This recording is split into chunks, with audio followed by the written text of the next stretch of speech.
Ini sosok Habib ini bercerita seperti ini. Kalau ada Habib yang berzina, yang mabuk-mabukan, yang berjudi, mencuri, jangan kata apa-apa. Besoknya saya dipanggil oleh Habib Sepuh. Bang Haji, ente ngomong apa kemarin? Sampai ramai itu orang-orang di masjid. Rasulullah Sallallahu Alaihi Wasallam hanya diizinkan Allah mi'raj ke Sidratul Muntaha seumur hidup 1 kali. Ketika ada orang mengatakan bahwa moyang kami bisa mi'raj 1 malam 70 kali, ada lagi berita-berita khurafat. Leluhur kami kalau tidak malu sama Allah dapat memadamkan api neraka cuma dengan kelingking.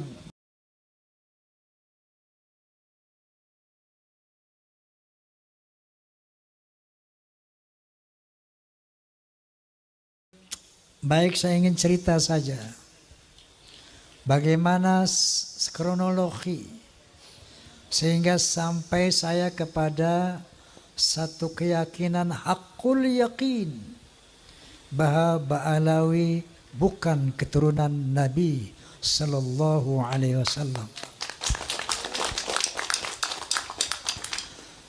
Ini ceritanya panjang sekali, 50 tahun ke belakang. Waktu itu usia saya masih 20 tahun. Dan saya sudah tampil sebagai, ya katakanlah, penceramah muda. Saat itu adalah satu majelis ta'lim di Masjid Ar-Rahmah, Tebet Timur, Jakarta Selatan. Pembicaranya ada satu Habib dan saya mewakili pemuda masjid. Seperti itu kira-kira. Ini sosok Habib ini bercerita seperti ini. Kalau ada Habib yang berzina, yang mabuk-mabukan, yang berjudi, mencuri, jangan kata apa-apa. Nah, ini Habib orang Betawi memang. Kalau bahasa Jawa jangan kata apa-apa, ojo muni apa-apa ngono. Menengai. Kenapa? Mereka adalah cucu Rasulullah. Mereka itu ahli surga. Rasulullah SAW pemegang kunci surga. Tentunya setelah beliau masuk, pasti yang diutamakan adalah keluarganya, keturunannya. Maka ketika ada Habib yang melakukan kemaksiatan tadi, jangan kata apa-apa, menengai, ojo ngomong apa-apa. Ngoten. Ini saya saat itu merasa tersentak. Ketika saya giliran saya naik, saya katakan, Beb, alafu Beb, anak koreksi ente. Itu antum bilang tadi bahwa keturunan Nabi pasti masuk surga walaupun maksiat seperti apapun. Qala ta'ala, a'udzu billahi minasyaitonir rajim. Bismillahirrahmanirrahim. Ya ayuhan nas, inna khalaqnakum min dzakari wa untha wa ja'alnakum syu'uban wa qabaila lita'arafu. Inna akramakum 'indallahi atqakum. Shadaqallahul azim. Beb, Allah Subhanahu wa taala berfirman, wahai manusia, aku telah menciptakan kalian dari seorang laki-laki dan perempuan. Dari sana aku jadikan kamu berbangsa-bangsa. Dari bangsa-bangsa itu aku jadikan kamu bersuku-suku. Seperti contohnya Indonesia. Bangsa Indonesia sukunya ada kurang lebih 700 apa piro? Pinten? Ada Sunda, ada Jawa, Aceh, Padang, Batak, dan banyak lagi yang lainnya. Kenapa nggih? Lita'arafu, saling mengenallah. Lita'arafu, saling menghormatilah. Inna akramakum indallah atqakum. Sesungguhnya ketinggian derajatmu di sisi Allah adalah takwamu. Bukan dari mana bangsamu, bukan dari siapa keturunanmu. Nabi SAW menyambut firman ini dengan menyatakan, la fadla li'arabiyyin ala ajamin illa bitaqwa. Tidak ada kelebihan bangsa Arab dari yang bukan Arab kecuali takwa.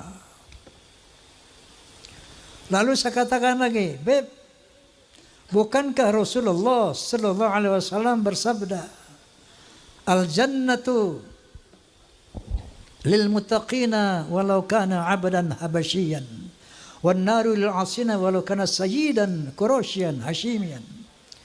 Surga itu untuk orang-orang yang bertakwa walaupun dia budak dari bangsa Habsyi.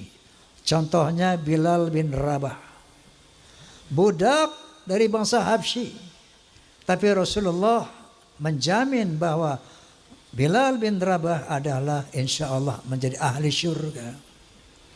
Sementara orang neraka adalah tempat orang maksiat, walaupun dia dari Sayyid Quraisy Bani Hashim. Ini yang saya utarakan saat itu. Bahkan Rasulullah SAW bersabda, "Lau anna Fatimah binti Muhammadin saraqat laqatta'tu yadaha." Seandainya Fatimah binti Muhammad mencuri, aku sendiri yang akan memotong tangannya. Artinya, Beb, saya katakan, tidak ada privilege, tidak ada keutamaan untuk turunan Nabi sekalipun. Rasulullah pernah mengadakan halaqah dengan para sahabat. Beliau bercerita, aku rindu kepada sampai sambil meneteskan air mata. Aku rindu dengan saudara-saudaraku. Aku rindu dengan saudara-saudaraku. Para beruntung, lebih beruntung, lebih beruntung, orang beruntung, lebih beruntung, lebih beruntung orang yang tidak pernah bertemu aku, enggak pernah melihat aku, tapi dia beriman kepadaku.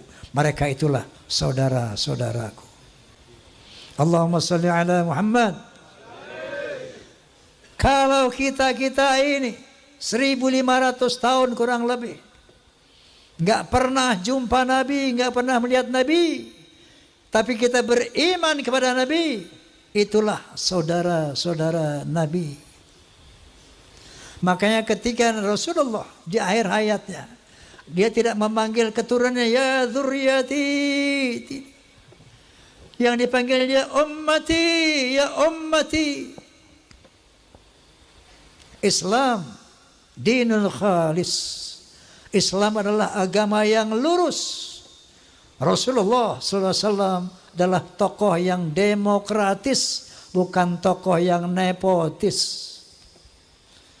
Bukan tokoh yang pokoknya nanti semua keturunanku, keluargaku harus masuk surga apapun kesalahannya. Lah. Inilah al-Islam. Itulah sosok kepribadian Rasulullah sallallahu alaihi wasallam. Setelah saya ngomong begitu, ini 50 tahun yang lalu, hebohlah satu masjid itu. Besoknya saya dipanggil oleh Habib Sepuh. Bang Haji, ente ngomong apa kemarin? Sampai ramai itu orang-orang di masjid. Saya bilang, saya ceritakanlah. Ada Habib ngomong begini, Habib. Saya bilang, qala ta'ala, qala Rasulullah, bla bla bla. Mohon petunjuk, Habib, saya bilang.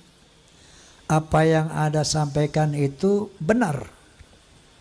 Apa yang Anda sampaikan itu tidak salah. Tapi saya mohon jangan ulangi lagi kata-kata seperti itu. Kenapa? Karena itu akan merusak ukhuwah Islamiyah. Sejak saat itu saya pendam dalam perut. Saya melihat berbagai macam arogansi, kemungkaran yang dilakukan Habib. Saya nggak mau bunyi lagi. Saking taatnya saya kepada Habib Sepuh tadi.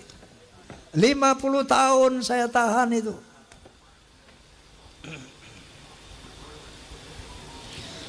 Sampai akhirnya muncul doktrin-doktrin yang tidak bisa diterima akal sehat dan sangat merusak akidah, saya pikir. Itu leluhur kami Al-Faqih Muqaddam. Mi'raj satu malam 70 kali. Astaghfirullahalazim. Rasulullah sallallahu alaihi wasallam hanya diizinkan Allah mi'raj ke Sidratul Muntaha seumur hidup 1 kali.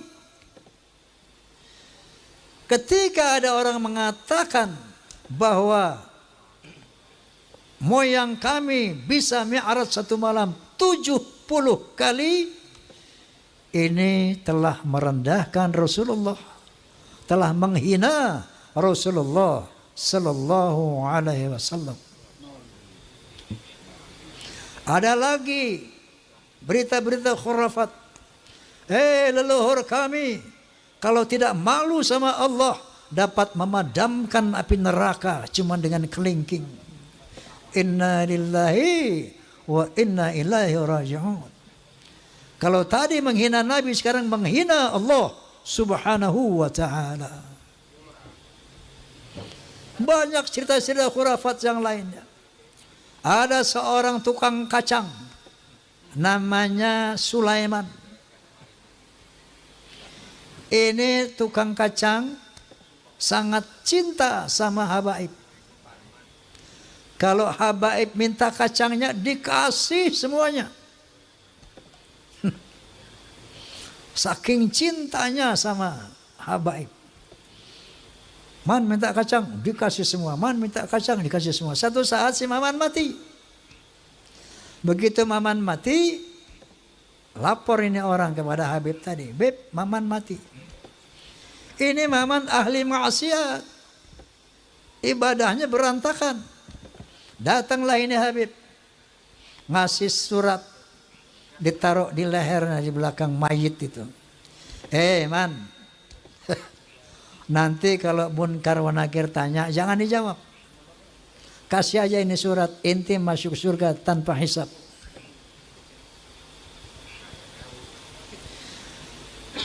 Banyak lagi cerita seperti itu. Leluhur mereka semuanya wali, bisa nurunkin emas dari langit. Yaman itu negeri paling miskin di Timur Tengah. Bagaimana kita percaya dia bisa turunin emas dari langit? Masya Allah, ini goya nopo.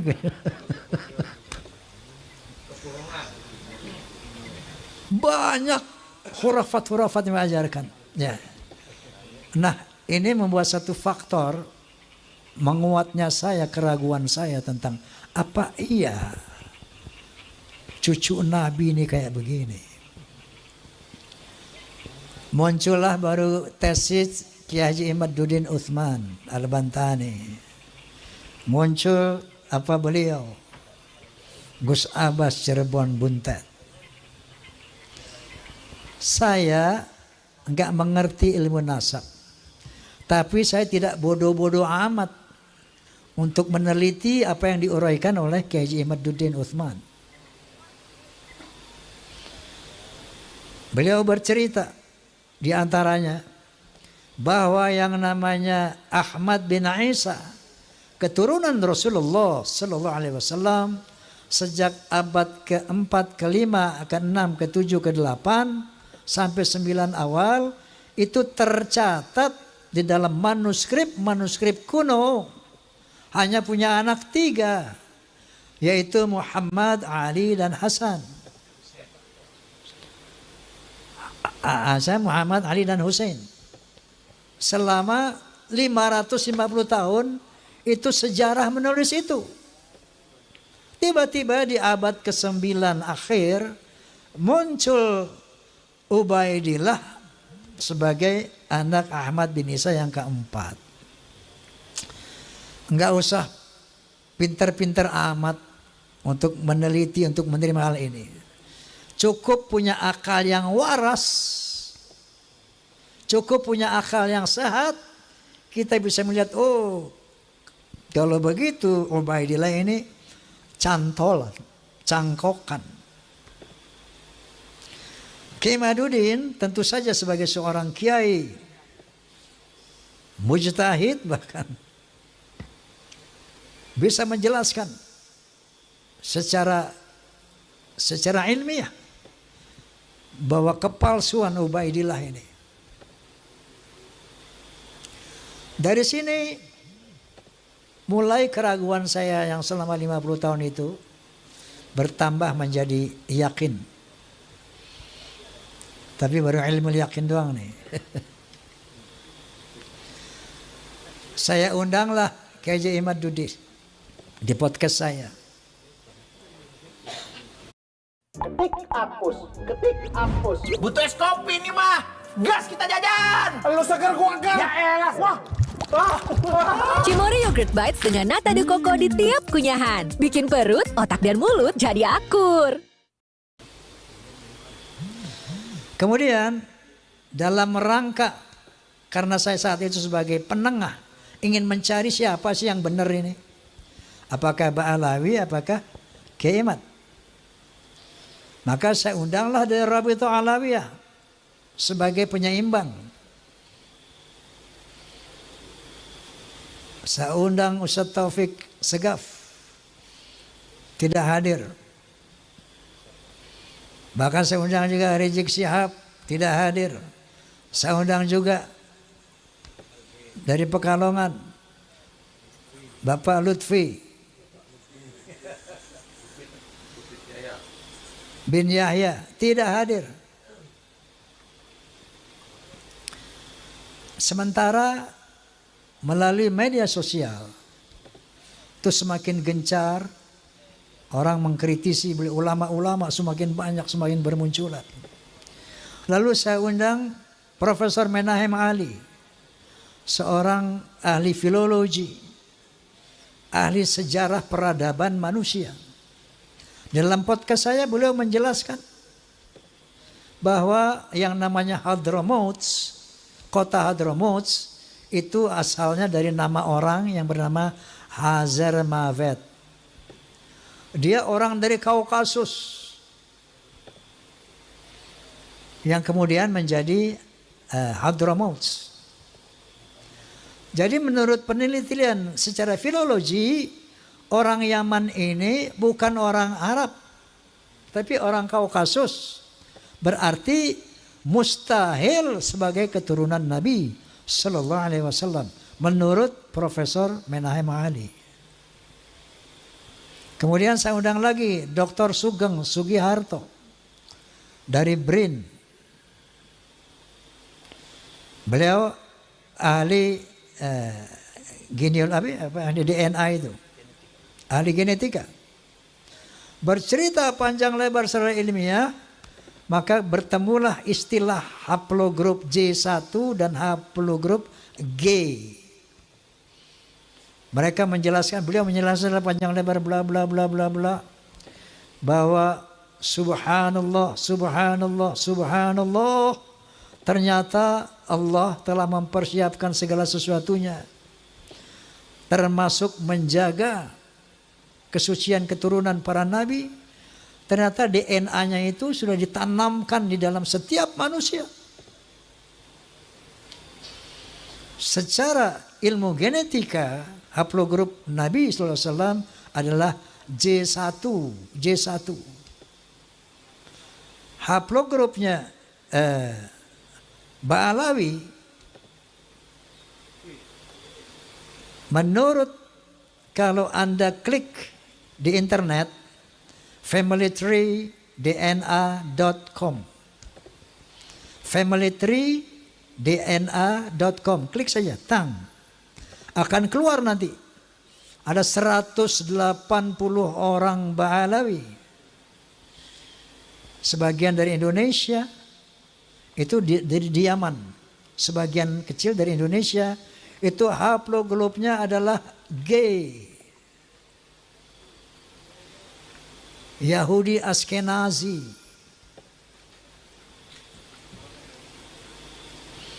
Nah, dari 3 disiplin ilmu ini, menurut sejarah, menurut ilmu nasab, menurut ilmu filologi, menurut ilmu DNA, maka muncullah hakul yakin bahwa Ba'alawi bukan keturunan Nabi Sallallahu Alaihi Wasallam.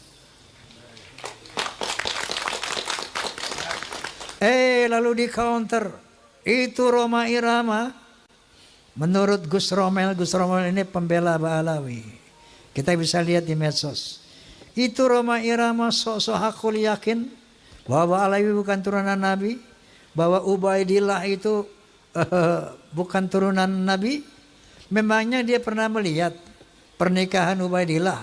Memang dia pernah melihat persemaian Ubaidillah? Mel, saya bilang. Ente percaya nggak Muhammad bin Abdullah adalah Rasulullah? Kalau ente nggak percaya, kafir ente. Pertanyaannya, apakah Anda pernah melihat Muhammad dilahirkan? Apakah Anda pernah melihat Muhammad menerima wahyu dari Jibril alaihissalam? Iqra bismi rabbikal ladzi khalaq, khalaqal insana min 'alaq, wa rabbul akramun alladzi 'allama bil qalam 'allama al-insana ma lam ya'lam. Apakah Anda menyaksikan itu? Untuk meyakini Rasulullah, untuk meyakini Muhammad sebagai Rasulullah, itu enggak perlu kita melihat beliau menerima wahyu. Cukup dengan statement keterangan dari Allah Subhanahu wa taala, yaitu Al-Qur'anul Karim. Cukup dari hadis-hadis Rasulullah yang disampaikan oleh para muhaddits. Begitu juga keyakinan kita bahwa Ba'alawi bukan keturunan Nabi, Ubaidillah bukan keturunan Nabi, cukup dengan ilmu-ilmu 3 ilmu tadi. Nah, dia tanya, bagaimana Roma Irama yakin? Saya katakan satu contoh. Saya yakin kepada Allah Subhanahu wa taala tentang eksistensinya sebagai Tuhan, eksistensinya yang serba maha. Itu dengan 2 hal. Pertama, ayat qauliyah Al-Quranul Karim. Yang kedua, ayat kauniyah, ciptaan Allah ini.